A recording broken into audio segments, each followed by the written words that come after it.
What's up, guys? My name is Nathan. I'm the owner of Lindley Home Services. We are a $7.5 million residential HVAC business with locations in Dallas and Austin. And I want to do a couple of videos talking about what we've learned along the way.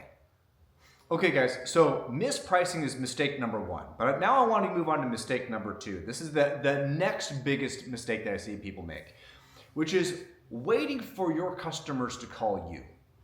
And that is what I was taught when I very first got into the space. The guy who was kind of coaching me, we got into February and early March, and my phone was not ringing. And so I called my mentor and I said, hey, but what do I need to do? And he said, nothing. You just wait. Then when they need you, they'll call you. And that is a common sentiment that I hear from lots of HVAC entrepreneurs, and it is a huge mistake.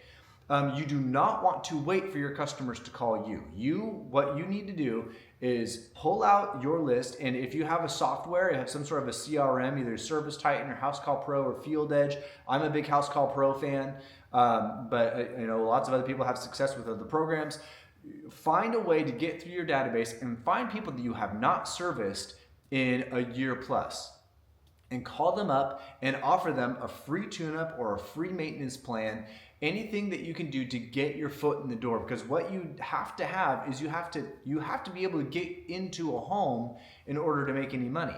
And what I see a lot of people doing is waiting for the phone to ring, and then they go running, which obviously that's great, but if the phone's not ringing, like right now it's 45 degrees here in Dallas, it's not really cold enough to be having a lot of heater breakdowns.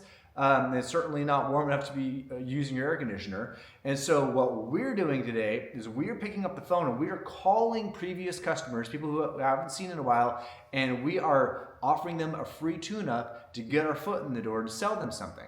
And so this is the lowest hanging fruit there is in terms of call volume, in terms of filling your schedule. And what I see a lot of people doing is thinking that everyone thinks that advertising is going to be the thing that grows their business. But let me explain to you what's so dangerous about advertising.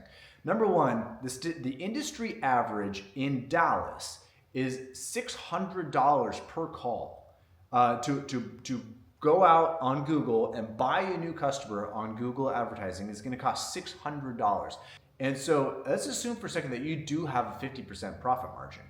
If your technicians aren't reliably producing at least $1,200 per call that they run, then you are not even breaking even on your marketing cost to go win that customer. So you are actually worse off at the end of the day because of your advertising, even if it was successful, even if you booked calls, even if you filled the board for your technician for the day, you are worse off at the end of the day if your technician is not averaging $1,200 a call. And this goes back to why it's so important to get your pricing right.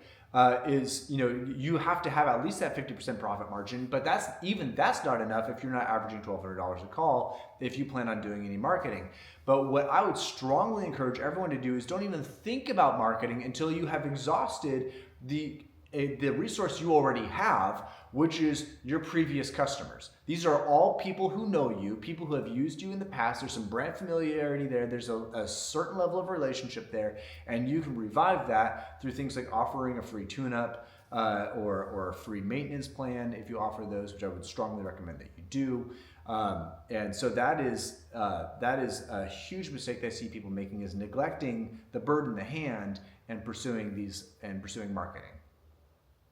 Guys, I hope this content was helpful. If it was and you could do me a huge favor, please like the video, share it with your team, try and get a dialogue going about maybe changing some things in your company along these lines. And please subscribe to these videos, guys. I'm trying to build a community of HVAC entrepreneurs where we can learn and grow together.